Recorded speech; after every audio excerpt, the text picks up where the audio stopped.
Je vais compléter quelques informations très rapidement à propos de cette nouvelle très très grave, une nouvelle qui commence à faire le tour des réseaux africains et aussi des médias, notamment en Occident, mais aussi de quelques médias africains. Je crois que maintenant vous êtes au courant, depuis que j'ai pris la parole hier, ça fait maintenant 24 heures. D'ailleurs, je salue au passage les autres camarades qui ont décidé de prendre aussi la parole après l'alerte que j'ai donnée concernant l'information comme quoi le gouvernement israélien discute avec le gouvernement du Congo. Et je précise bien, la République démocratique du Congo. Pourquoi je suis en train d'insister? Parce qu'il y a quelques personnes qui sont venues me laisser des commentaires pour dire que non, ce n'est pas la République démocratique du Congo, mais Congo-Brazzaville, etc. Non, non et non. C'est bien la République démocratique du Congo. Congo-Kinshasa. Et je vais vous apporter ici la preuve de ce que je suis en train de dire. Donc, suite à cela, suite à l'information comme quoi des Palestiniens, 5 millions de Palestiniens seront transférés de la bande de Gaza, de la Palestine, vers le Congo et d'autres pays africains. Ce qui est extrêmement grave.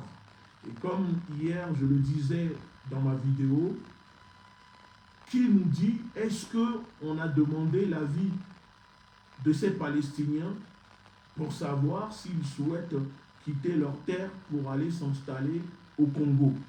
Voilà, il faut aussi demander leur avis. Donc je ne pense pas que les Palestiniens souhaitent aller vivre au Congo. Et de toute façon, j'insiste là-dessus, il n'y a pas de place pour des Palestiniens au Congo.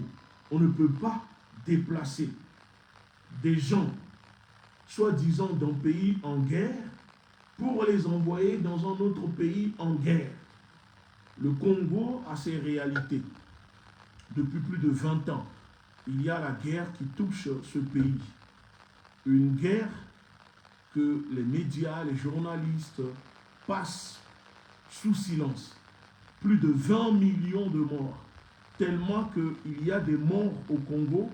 On a même arrêté de compter les morts. C'est-à-dire les organisations, le gouvernement, etc. ont arrêté de compter les morts au Congo. Et donc quand on vous donne le chiffre de 20 millions, dites-vous que sûrement il y a plus que ça. Alors, comment un pays comme ça, avec au moins 5 millions de déplacés internes, 5 millions de déplacés internes au Congo, à cause de la guerre, du génocide qui coûte la vie à des millions de personnes. Le gouvernement de Tshisekedi n'arrive pas à contenir cela, à régler ce problème, apporter la sécurité aux populations au Congo, notamment à l'est du pays. Si le gouvernement de Félix Tshisekedi n'est pas capable d'apporter la sécurité à ses réfugiés, à ses propres populations, je répète encore et je pose encore la question, dites-nous comment Tshisekedi compte faire pour apporter sécurité à des millions de Palestiniens qui seront déportés de leur terre vers le Congo. Et comment feront les autres gouvernements africains qui sont en discussion avec le gouvernement israélien pour accueillir des réfugiés. Moi je ne dis pas des réfugiés, des Palestiniens. Parce qu'on ne sait pas si ces personnes qui vont être envoyées dans ces pays sont des réfugiés. En gros, les Occidentaux ne veulent pas de ce qu'ils appellent des islamistes chez eux, mais ils veulent aller les envoyer dans des pays africains qui sont déjà confrontés à la guerre, les guerres, comment dire, tribales, fratricides, les génocides et surtout le terrorisme qui touche les pays africains depuis maintenant 2001, après l'intervention de l'OTAN, de la France, les États-Unis, la Grande-Bretagne en Libye pour assassiner Kadhafi, déstabiliser la Libye et ce qui provoqua ce terrorisme aujourd'hui qui détruit le Sahel, l'Afrique, etc. Quant à Boko Haram, nous savons tous que c'est une création des mêmes personnes, des États-Unis, qui sont derrière ces mouvements, comme Al-Qaïda, l'État islamique, Sénon, Jnim, tout ça, ce sont les créations des gouvernements de l'OTAN, des États-Unis. Ils les connaissent, ils savent qui sont ces personnes. Alors, puisque depuis quelques mois déjà, on commençait à nous dire qu'au Congo, il y a des attaques de l'État islamique. Je profite d'ailleurs pour poser la question, qu'est-ce que l'État islamique irait foutre au Congo? Le Congo n'est pas un pays à majorité musulmane. Même si, oui, il y a des musulmans au Congo, comme un peu partout sur le continent africain. Mais qu'est-ce que l'État islamique irait foutre au Congo? Un pays déjà en guerre. Mais tout cela, finalement, nous avons compris que c'est la manière de préparer l'opinion, c'est la manière pour eux de balkaniser le Congo, c'est la manière pour eux de balkaniser le continent africain, parce qu'aujourd'hui, ce qui se passe au Congo, vous devez comprendre que ce génocide qui se déroule au Congo, tout cela a été planifié avec la même stratégie qu'ils essayent de faire là en envoyant des réfugiés. Parce que c'était pendant la guerre au Rwanda que Mobutu, sous pression des Américains, des Britanniques et des Français, a décidé d'accueillir des réfugiés, des soi-disant réfugiés rwandais qui ont débarqué au Zaïre, à l'est du pays, à la frontière avec le Rwanda, mais il s'avère qu'on a compris plus tard qu'en réalité, ce n'étaient pas des simples réfugiés, mais des personnes envoyées exprès dans le pays pour aller ensuite, plus tard, déstabiliser le pays. Alors, si maintenant on sait comment les choses se passent, si on connaît la situation, l'histoire et comment se déroule à peu près ce mécanisme, comment les Occidentaux fabriquent, comment dire, l'invasion, etc. C'est la même chose qui se déroule dans les autres pays. On l'a vu notamment avec la Côte d'Ivoire, où les Occidentaux ont inondé le pays de Libanais. Aujourd'hui, regardez ce qui se passe en Côte d'Ivoire avec les Libanais. La même chose au Togo. Le Togo a accueilli des Libanais. Aujourd'hui, on voit comment les Libanais traitent les Togolais. Vous allez en Haïti. Haïti a été forcé d'accueillir les Syro-Libanais. Aujourd'hui, ce sont eux en complicité avec l'impérialisme américain qui sont en train de détruire, ou voire qui ont détruit Haïti.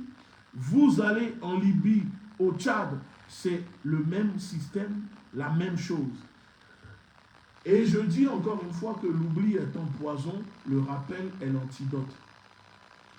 Donc suite comment dire, à la diffusion de l'information annonçant l'opération secrète en cours entre le gouvernement israélien et Tshisekedi, le porte-parole du gouvernement congolais s'empresse d'aller sur Twitter pour dire que non, attention, ce n'est absolument pas vrai. Le Congo ne prévoit pas d'accueillir des réfugiés ou des Palestiniens, etc. au Congo.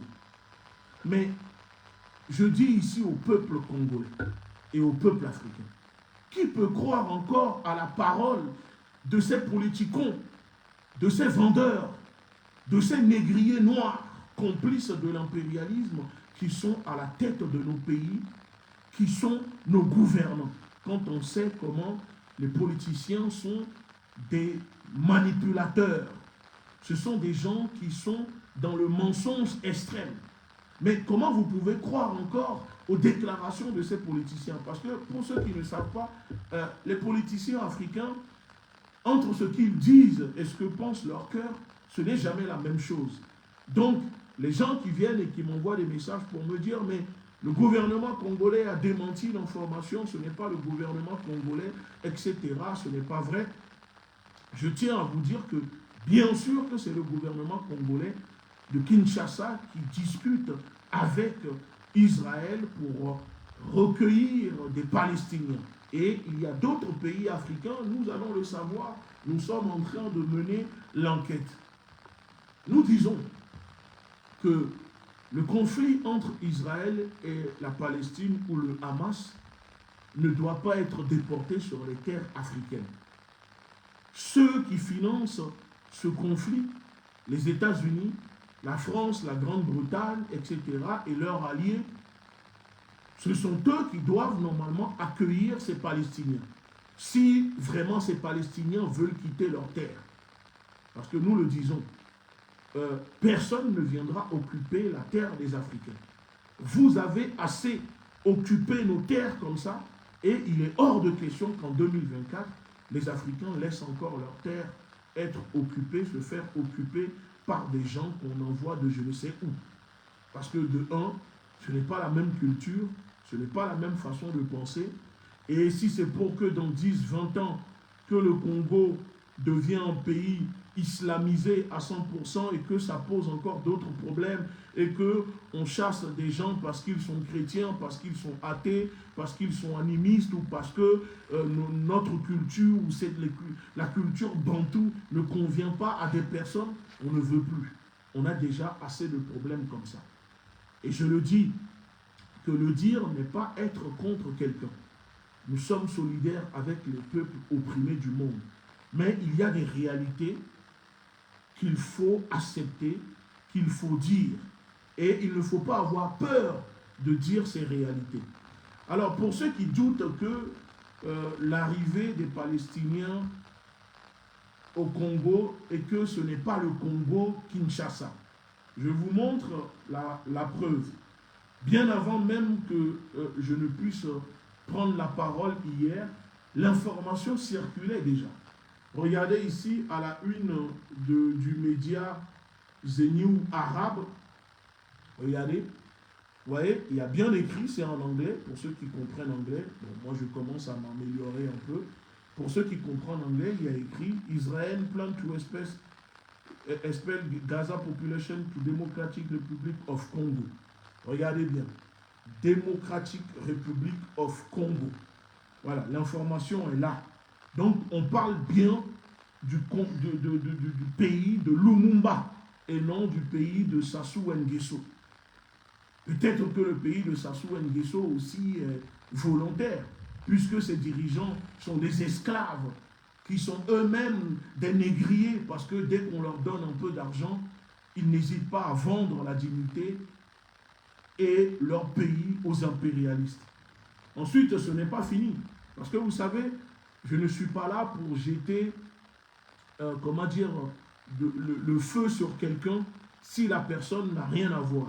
Puisque vous êtes venu me voir en disant que ce n'est pas le Congo-Kinshasa, donc j'ai décidé de faire cette vidéo, une deuxième vidéo, pour vous démontrer que c'est bien le gouvernement de Félix Tshisekedi qui négocie avec Israël pour envoyer des Palestiniens au Congo.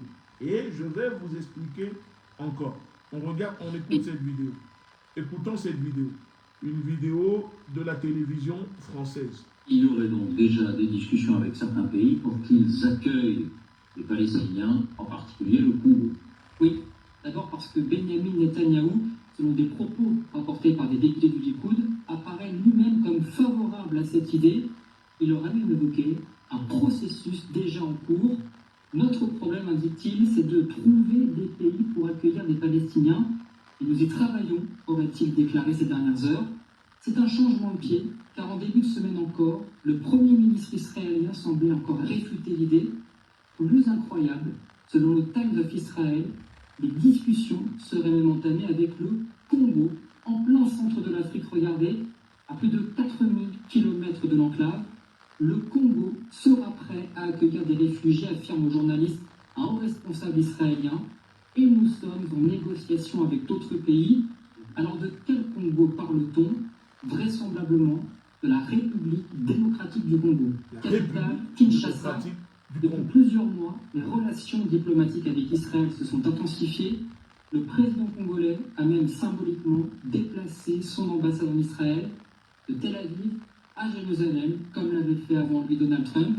Et selon toute vraisemblance, cet accord avec Kinshasa contient une rétribution financière d'Israël. Rétribution financière. Retenez bien. Eh bien, il y en a un autre, dans un registre différent. C'est l'Arabie Saoudite, le pays étant en plein essor dans le secteur du bâtiment. Vous venez de comprendre, on parle bien de la République démocratique du Congo. On parle du gouvernement de Félix Tshisekedi.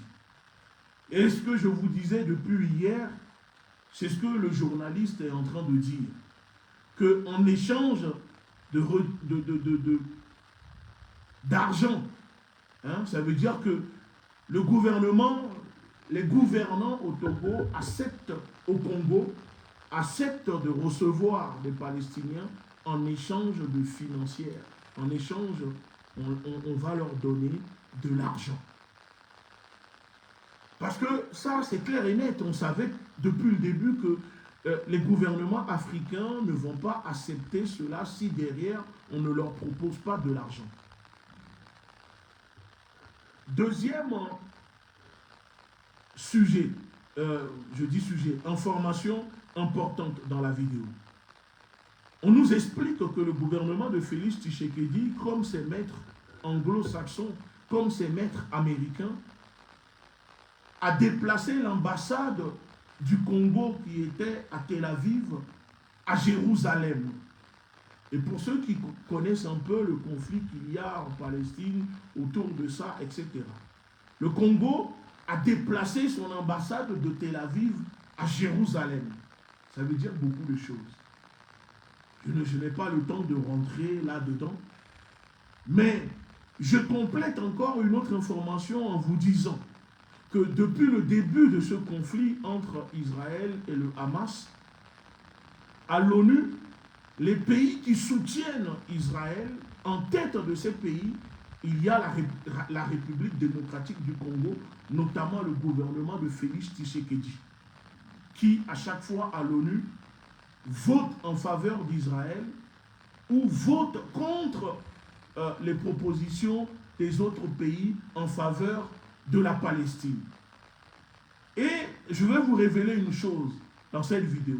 Pour comprendre les liens qui lient Tshisekedi et le gouvernement israélien, qui démontrent que s'il y a un pays au Congo, on sait qu'il y a deux Congos, mais s'il y a un pays où ces réfugiés ou ces Palestiniens sont amenés à être déposés, c'est bien la République démocratique du Congo. Nos informations, nos sources nous ont éclairés, nous ont expliqué, je pense que j'en ai déjà parlé sur Twitter il y a quelques semaines. En ce moment même, au Congo, Félix Tshisekedi fait un peu ce qu'on appelle du cinéma. Voilà, la guerre communicationnelle autour de l'armée congolaise. Il équipe l'armée avec des matériels, des uniformes, des armes, etc. Et on voit ces militaires qui défilent un peu partout au Congo avec des blindés, des véhicules blindés légers, etc. Alors ces matériels, posez-vous la question, qui vend ces matériels au gouvernement de Tshisekedi pour son armée? Ce sont des contrats qui sont passés entre le Congo et l'Israël. Et selon nos informations, au Congo, il y a des instructeurs israéliens qui forment en ce moment une partie de l'armée congolaise et ces instructeurs sont payés à peu près $1 million par mois pour la formation des militaires congolais. Et pour ceux qui ne le savent pas, vous savez que Félix Tshisekedi est un ami très proche est un ami très proche d'une des familles les plus riches d'Israël, la famille Gettler, le roi des mines au Congo. Donc pour ceux qui ne comprennent pas ou ne savent pas, la France, par exemple, utilise l'État, le gouvernement, la diplomatie pour faire son influence. Mais l'Israël, c'est autre chose. L'Israël utilise plutôt le secteur privé, des hommes d'affaires, etc., pour faire son influence. Alors si on sait maintenant ces liens que je suis en train de vous révéler, le lien entre Tshisekedi et la famille très fortunée israélienne, le roi des mines au Congo, la famille Gettler, celui qui dirige, qui possède les mines au Congo, qui est israélien. Le fait que les instructeurs israéliens forment une partie, la majorité en ce moment de l'armée congolaise. Le fait que le gouvernement du Congo a déplacé son ambassade de Tel Aviv vers Jérusalem. Et surtout, le fait que depuis le début de ce conflit, le gouvernement de Tshisekedi soutient ouvertement le gouvernement israélien. Alors pensez-vous réellement que cette information serait juste une information comme les partisans, certains partisans de Félix Tshisekedi sont venus publier en commentaire pour dire que c'est pour déstabiliser Félix Tshisekedi? Je suis désolé de le dire. Félix Tshisekedi est la serpillière des anglo-saxons, des impérialistes. Et d'ailleurs, c'est pour cela qu'ils ont tout fait pour le faire réélire aux élections frauduleuses qui viennent de se dérouler au Congo. Et nous savons comment cela se déroule, le mécanisme, la manipulation, la propagande sur les réseaux, la guerre informationnelle que les puissances impérialistes mettent en place autour d'un candidat qu'ils veulent faire élire. Alors quand on prend tous ces paramètres, toutes ces informations que je viens de vous balancer, et ce n'est pas terminé, on apprend également, enfin, je découvre que avant l'annonce de l'arrivée de supposés Palestiniens au Congo et dans les pays africains, je découvre que le Premier ministre israélien a voyagé il y a à peine 2 semaines sur le continent africain. Et c'était quoi le titre de son voyage? Israël back to Africa. Je vous fais écouter la vidéo du Premier ministre. Pour ceux qui comprennent hébreu, bon, vous pouvez la retrouver sur Internet et au pire faire une traduction. Mais écoutez ce qu'il dit. Il y a 2 semaines, il est parti, il a rencontré les gouvernements de l'ECOWAS, c'est-à-dire de la CEDEAO et d'autres pays africains.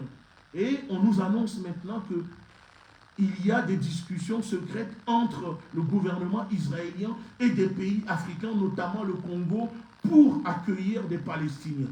Et je dis encore, si ces Palestiniens veulent quitter leur terre. Alors, écoutons la vidéo. C'est une vidéo qui ne dure pas longtemps. Écoutez. ועידה של מדינות מערב אפריקה. זו הפעם הראשונה שהם הזמינו מנהיג של מדינה מחוץ לאפריקה כדי לנאום בפניהם. אני מאוד מעריך את זה. ישראל חוזרת לאפריקה בגדול. בעקבות הביקור שלי במזרח אפריקה, אנחנו עכשיו במערב אפריקה. והמטרה שלי היא בסוף למוסס את הרוב הזה, את הגוש העצום הזה של 54 מדינות אפריקה, שהוא הבסיס של הרוב האוטומטי נגד ישראל באו"ם ובגופים בינלאומיים. Voilà la vidéo. Et cette vidéo date d'à peine 2 semaines. 2 semaines que le Premier ministre israélien annonçait cela. La version longue est disponible. Vous pouvez écouter ce qu'il raconte dedans. Donc, quand on apprend l'information que le gouvernement israélien est en discussion et que même le processus a déjà été lancé pour l'arrivée de Palestiniens sur les terres africaines, il ne faut pas prendre cela à la légère. Ne prenons pas cette information à la légère. Ne croyons pas que c'est soi-disant pour déstabiliser Tshisekedi. Tshisekedi est quoi pour qu'on le déstabilise? Tshisekedi est une marionnette des impérialistes. Alors, je viens de vous expliquer en vous donnant, en vous expliquant tout le paramètre qui accompagne le gouvernement de Tshisekedi. Alors pourquoi les médias soi-disant occidentaux vont vouloir déstabiliser Tshisekedi? Tshisekedi qui prétend combattre ceux qui sont responsables du génocide au Congo, alors qu'il mange et s'assoit à la table des maîtres de Paul Kagame. Mais des fois, il faut que les Africains utilisent un peu leur matière grise pour analyser les choses. Pas besoin d'être professeur d'université, pas besoin d'avoir Bac plus 20. Mais vous pouvez utiliser un peu la matière grise qui se trouve dans vos têtes. Aller dormir à l'église, c'est bien. Aller dormir à la mosquée, c'est bien. Dormir dans les discothèques, c'est bien. Boire de la bière toute la journée dans les Ndandal, c'est bien. À Bandal, c'est bien. Mais il faut réfléchir un peu des fois pour comprendre ce qui se passe. Ces gens-là sont en train de mettre un plan diabolique en place pour récupérer le continent africain, pour nous faire la guerre. Parce qu'on n'a rien demandé à qui que ce soit. La vie des populations africaines, qui demande aux Africains si les Africains veulent accueillir telle ou telle personne. Mais regardez tout ce qui se passe sur nos terres. Et maintenant, on veut nous envoyer des Palestiniens, ou je ne sais pas, des islamistes que Israël ne veut pas à ses frontières, que même les pays arabo-musulmans ne veulent pas accueillir. Il y a certains qui nous diront que les pays arabos ne veulent pas accueillir les Palestiniens pour ne pas permettre à ce que Israël vide la Palestine. On peut le comprendre. Mais il y a des femmes et des enfants qui sont blessés. Et même les blessés, aucun de ces pays, comme le Qatar, l'Arabie Saoudite, la Jordanie qui se trouve à côté, ils ne veulent pas les accueillir. Mais posez-vous la question, pourquoi? Pourquoi, si leurs propres semblables ne veulent pas les accueillir, pourquoi on va aller imposer les Palestiniens aux populations africaines? Parce que je n'ai pas de mémoire que la Palestine a déjà accueilli ou accueille des réfugiés africains, notamment du Congo. Parce que oui, il y a des réfugiés au Congo. Je viens de vous le dire. 5 millions de réfugiés internes au Congo, qu'aucun pays ne veut d'ailleurs accueillir. Même les pays de l'Union africaine ne veulent pas accueillir des réfugiés congolais. Mais ces pays sont prêts aujourd'hui, l'Union africaine, ECOWAS, etc., sont prêts à accueillir des Palestiniens. 5 millions de Palestiniens. Mais les terres là, ils vont les installer où? Sur les terres de qui? Vous allez prendre les terres à qui pour les donner aux Palestiniens? Et dans 10, 20 ans, qu'est-ce qui va se passer? Vous ne trouvez pas que les Africains sont déjà assez étrangers sur leur propre terre comme ça, avec les néocolons, les Européens, etc. Et je le répète encore une fois, il y a un dégât qui continue aujourd'hui lié à la colonisation arabe sur le continent africain. Même si nous savons qu'aujourd'hui, l'ennemi commun que nous avons aujourd'hui, c'est l'Occident, c'est la France, les États-Unis, la Grande-Bretagne. Parce que ce sont eux qui financent ces guerres, ce sont eux qui alimentent ces guerres, ce sont eux qui vendent les armes, les bombes. Alors, si on doit envoyer des Palestiniens quelque part, je suis désolé, mais c'est surtout pas à Kinshasa, c'est surtout pas au Congo, ni à Dakar, ni à Lomé, ni à Abidjan, ni à Cotonou, ni à Niamey. Mais il faut l'envoyer, il faut les envoyer, s'ils le veulent bien, à Paris, à Londres, à Washington, et les pays qui sont complices de ce conflit. Parce que nous, les Africains, on n'a rien à voir là-dedans.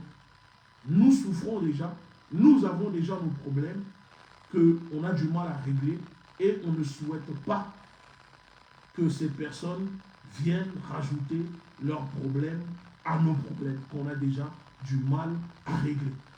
Vous comprenez ou pas? Il y a des Africains qui sont peut-être solidaires des Palestiniens, d'autres qui sont solidaires des Israéliens. Chacun est libre de soutenir qui il veut. Chacun est libre à ce niveau-là. Mais nous disons qu'on ne veut pas que le gouvernement israélien déporte ces problèmes sur les terres africaines. Il faut respecter les populations. Respecter nous, peuple africain. Si les Africains respectent les Israéliens, que les Israéliens respectent les Africains. Parce que ce que votre gouvernement s'apprête à faire, aucun gouvernement africain ne fera cela pour vous envoyer par la force des réfugiés dont vous ne voulez pas. Donc il ne faut pas faire à l'autrui ce que vous ne souhaitez pas qu'on vous fasse. Et je pense que c'est comme ça dans la Torah. C'est la Torah qui le dit. Ne fais pas à l'autre ce que tu ne feras pas à toi-même. Si vous prenez les enseignements de Or Tzakidim, si vous prenez la philosophie juive, il y a plein de choses comme ça qui enseignent aux Juifs qu'il ne faut pas faire aux autres ce que vous ne souhaitez pas qu'on vous fasse. Et c'est vous-même, d'ailleurs, c'est ce que le slogan que utilise le Mossad ou les Israéliens. Si quelqu'un rentre chez toi pour tuer tes enfants, lève-toi et tue-le en premier. Alors, vous n'allez pas nous envoyer des Palestiniens chez nous, alors que nous ne souhaitons pas et qu'on ne veut pas. Ces gouvernements avec qui vous traitez ne sont pas des gouvernements légitimes, ne sont pas des gouvernements élus par les peuples. Donc, il faut consulter l'avis des populations. Et les populations disent non à ce plan, à ce programme du gouvernement israélien en complicité avec nos dirigeants. Parce que vous allez déclencher un autre problème. Et ne faites pas en sorte que toute une jeunesse, parce que le continent africain, la majorité du peuple, 60% de la population a moins de 25 ans. Alors, ne faites pas en sorte que cette jeunesse aujourd'hui, qui jusqu'à présent n'a rien contre le peuple israélien, n'a rien contre le peuple juif, se mette maintenant à vouloir accepter les théories qu'on propage contre vous. Parce que nous avons déjà nos problèmes comme ça. Ne venez pas, s'il vous plaît, nous rajouter nos problèmes. Soyez amis des Africains, etc., tout ce que vous voulez, mais les Africains ne veulent pas que vous envoyez des Palestiniens ou des islamistes sur leur terre. Et donc, moi, je me permets, à travers ma voix, de le dire, pour que les gens comprennent que l'Afrique n'est pas un dépotoir. Le Congo n'est pas une poubelle pour qui que ce soit. Et quand je parle de dépotoir, de poubelle, je ne parle pas des êtres humains, mais je parle des Occidentaux. Il faut que les gens comprennent que l'Afrique n'est pas un dépotoir, n'est pas une poubelle où on prend tout ce qu'on veut, ou n'importe qui, ce que vous ne voulez pas chez vous, vous allez venir le déposer là-bas ou imposer ça aux populations. Parce qu'on n'a pas besoin de vous pour décider sur nos terres. L'Afrique appartient aux Africains. Les terres africaines appartiennent aux Africains. Et personne ne viendra voler les terres africaines. Parce que s'il faut, cette fois-ci, nous allons nous lever et nous allons donner l'ordre aux Africains s'il faut maintenant basculer dans une violence totale. Dans une violence totale. S'il faut prendre des machettes, des armes pour défendre nos terres, nous allons le faire. Mais il est hors de question, personne ne viendra coloniser les terres africaines. Ce plan ne va pas fonctionner. Vous avez assez fait comme ça. Et cette fois-ci, la nouvelle génération n'acceptera pas cela. Alors ne poussez pas la patience des Africains à bout. Ne tirez pas sur la corde, parce qu'elle est déjà assez tendue. Donc nous disons au gouvernement congolais, au gouvernement africain, qui s'apprête à basculer, à vendre leurs terres, à vendre leur pays pour accueillir des Palestiniens en échange d'argent, faites très attention. Faites très attention parce que vous allez provoquer quelque chose que vous n'êtes pas prêt d'assumer. Maintenant, pour finir,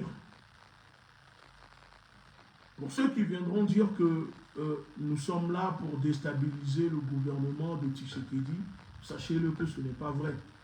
Je persiste et je signe. Ce n'est pas l'objectif. Et je finis en disant que nous sommes, nous, peuples africains opprimés, nous sommes solidaires avec tous les peuples opprimés du monde. Mais personne ne viendra nous imposer quoi que ce soit.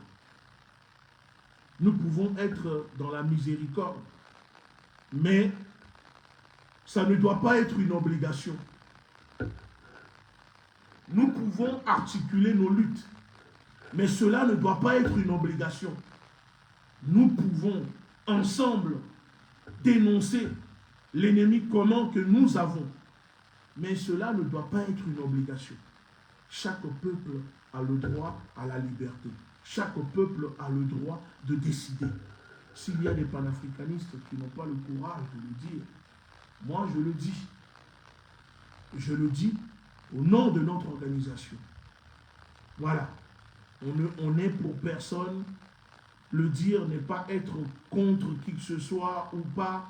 Non, mais nous disons que l'Afrique est déjà confrontée à des problèmes et on ne veut plus, s'il vous plaît, que vous veniez rajouter vos problèmes à nos problèmes. C'est tout ce que nous disons.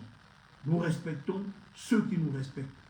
Ceux qui ne vont pas nous respecter, nous n'allons pas les respecter. Ceux qui nous aiment, on les aime. Ceux qui nous haïssent, c'est la même chose. Nous allons les haïr. C'est terminé le fait que les Africains soient des esclaves, des moutons, qui acceptent tout le monde, qui aiment tout le monde, mais qui sont détestés partout. Celui qui m'aime, je l'aime en retour. Celui qui me hait, je le hais en retour. Celui qui ne me respecte pas, je ne le respecte pas. Celui qui me respecte, je le respecte. C'est ça maintenant notre philosophie. C'est ça notre idéologie. Alors, prenez soin de vous. La révolution est en marche. Armons-nous idéologiquement. Et comme ils disent au Congo, Ingeta. Mais avant de couper cette vidéo, j'aimerais ensemble qu'on puisse faire 1 minute de silence pour toutes les victimes de l'impérialisme français, américain, tous ces impérialistes à travers le monde et surtout au Congo, mais à toutes les victimes au Congo, faisons 1 minute de silence avant que je coupe la vidéo.